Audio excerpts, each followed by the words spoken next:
Pagani, historiador, analista, amigo también de Sin Censura, para que nos dé su opinión de lo que está pasando. Un Irán que ya tiene nuevo líder máximo, que es el hijo del asesinado Ayatollah.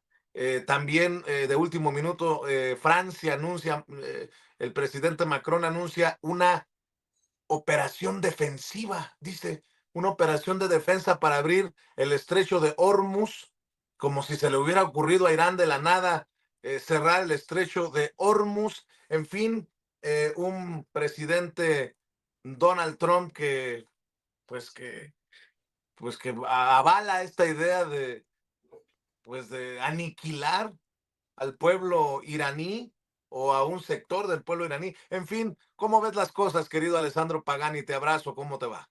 Hola Vicente, muchas gracias por tu invitación. Pues después la entrada en juego del nuevo John Wayne del siglo XXI, Donald Trump, ahorita hace falta solo Macroleón. Bueno, aquí estamos para analizar seriamente esos acontecimientos que están tomando una escalada siempre mayor a nivel internacional. No sé si quieres ir al tema de Irán o a cómo se le tiran de tapete los conservadores de Latinoamérica a Trump y este pleito. Pues sí, sí es una batalla derecha-izquierda, conservadores, progresistas. Obviamente, ni Lula, ni Petro, ni Sheinbaum fueron invitados a la cumbre esta de Florida. Por donde quieras, mi querido Alessandro.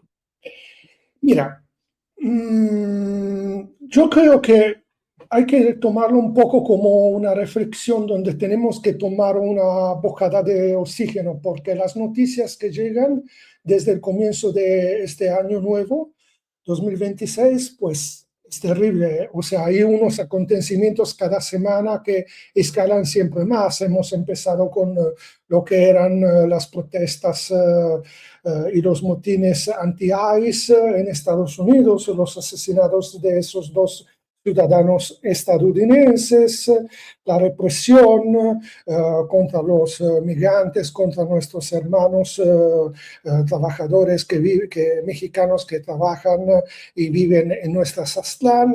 Luego pasamos a lo que fue la extracción de Maduro, luego otra vez a las amenazas contra la soberanía de México, para que mientras tanto Estados Unidos organizaran su cruzada globalista en contra de la República Islámica de Irán, hasta ahora con esta nueva cruzada de escudo latinoamericano en Miami. A ver, en mi libro de 2018, desde la estrategia de la atención y la operación Cóndor, que se encuentra en Amazon, donde yo destaco procesos judiciales sobre esta operación Cóndor y que yo trato de denominar este nuevo escudo latinoamericano como una operación Cóndor 2.0. Políticamente esta obra no solo documenta la guerra simétrica y psicológica del cóndor original, sino que alerta sobre su evolución, justo lo que está pasando ahora con esta cumbre en Miami, un regreso a prácticas imperiales clásicas. En el marco de la cumbre de escudo de Américas, yo veo como donde Trump convoca a personajes como Bukele, Milei, Noboa, yo veo como una comparación histórica como cuando la Roma, durante la conquista de Galia, por ejemplo, con Julio César, en el siglo I antes de Cristo, Roma incorporó jinetes germanos, tropas aliadas de pueblos celtas hispanos para completar sus legiones, al igual que hoy Estados Unidos, como imperio del mar en decadencia, está básicamente convocando a sus jinetes, que son básicamente estos gobiernos, no los pueblos de Latinoamérica, sino estos gobiernos codiciosos, traidores de la soberanía latinoamericana.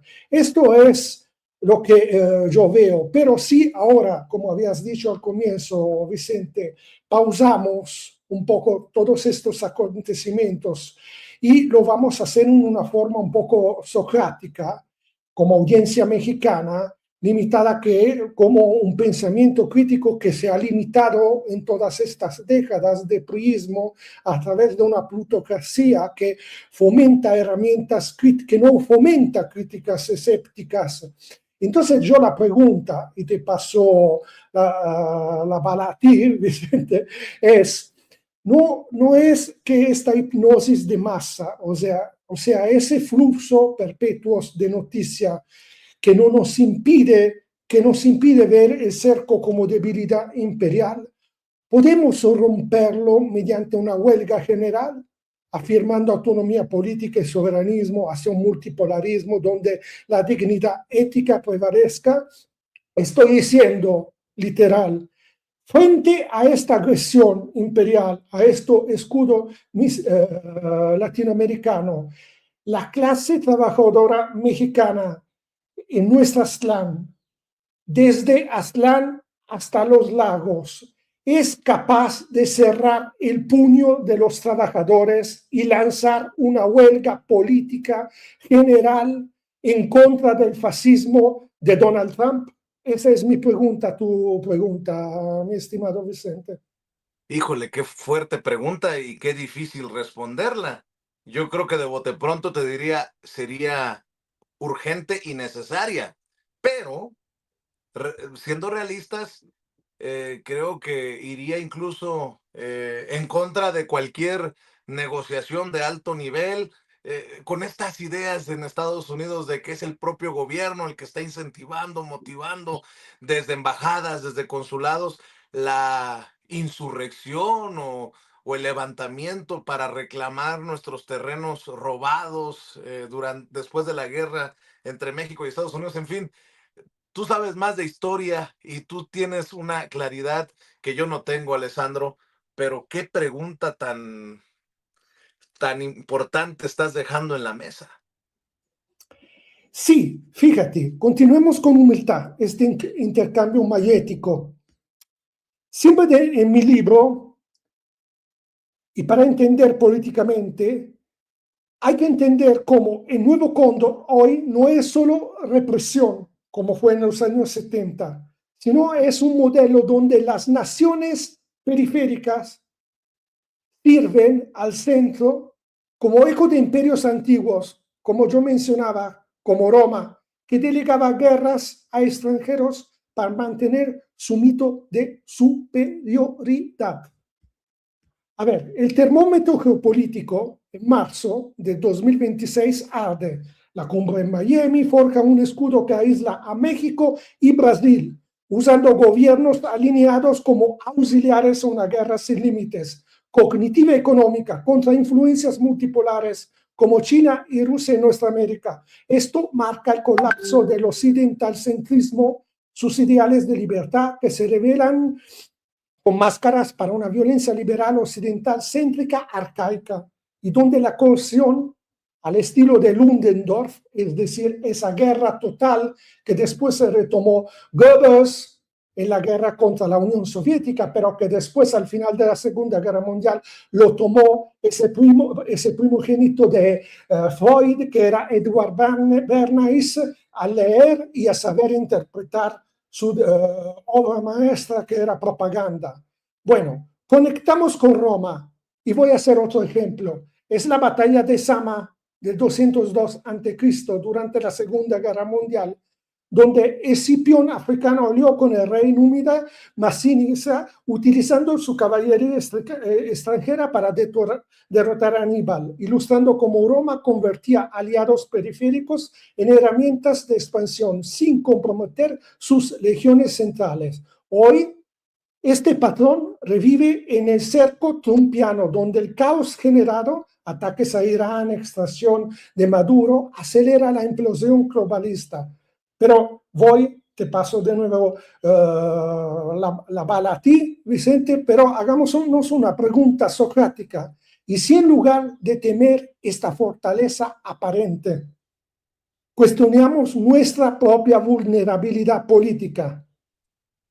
Como pueblo mexicano, podemos contrastar esta hipnosis colectiva y lo repito de nuevo, valga la redundancia, con una huelga general masiva desde los lagos hasta Astán. Estoy hablando en serio, Vicente, como acto de autonomía política que impulse el soberanismo multipolar. Hipotéticamente, si el imperio recluta proxies como Roma, ¿no es nuestra unidad ética inspirada en los grandes padres de nuestro México lindo y querido la antítesis que gesta la síntesis soberana? Invito a meditar y queremos para no ser meros espectadores en estas aceleraciones históricas, mi estimado Vicente. Ahora yo te preguntaría a ti, te respondo con una pregunta, ¿en qué se fundamentaría o cómo se lograría? Porque estoy seguro que la gente dice sí, una huelga general, un paro, no sé cómo se identifique mejor el concepto, pero entendiendo la lucha que yo conozco, que es la migrante, Bueno, cómo se ha batallado para que la gente diga, oye, te están escupiendo en la cara, no salgas a trabajar, no salgas a consumir, no salgas? Y la gente no lo quiere aceptar porque solamente ve su realidad de enfrente, que es, pues, con justa razón, sus necesidades alimentarias, las necesidades de su familia, pero no ven lo colectivo. No sé, es muy interesante, mi querido Alessandro Pagani. sí, brevemente porque lamentablemente tengo que irme, Vicente, pero vamos a seguir con este diálogo socrático. Yo creo que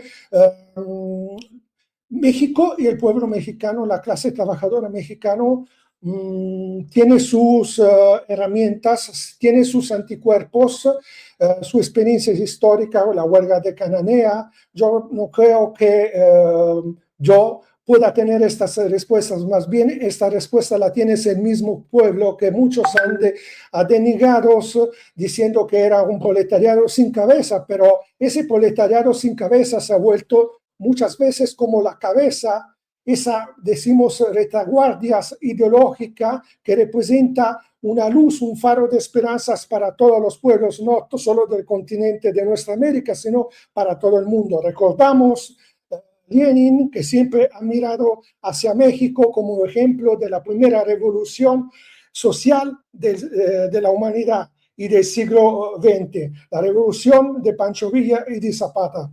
Eso es lo que pienso, pero vamos a seguir dialogando sobre este tema, Vicente. Lo tengo aquí y lo tengo aquí. Y vamos a trabajar mucho también, pienso, que necesitamos de un fuente nacional de todos los buenos periodistas que hay, que puedan hacer frente a esta deriva globalistas y de fascismo neoliberal, Vicente. Vamos a tener que invitar a Loret de Mola, a Pedro Ferriz de Cona. Es una broma, mi querido Alessandro Pagani. Alessandro, sé que tienes que correr, pero no te vayas sin antes darle tus redes sociales a la gente de Sin Censura.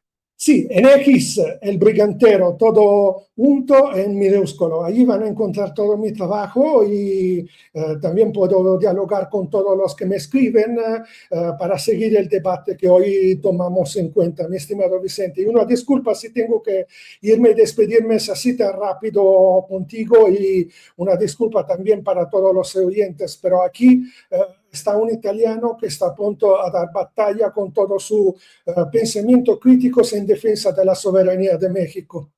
Te mandamos un abrazo y te entendemos claramente. Te vemos aquí en los próximos días, querido Alessandro Pagani, el maestro Alessandro Pagani, hablando con nosotros sin censura. Y de maestro a maestro, saludo al maestro Daniel Marmolejo, documentalista, analista, amigo de Sin Censura, que seguramente ha de haber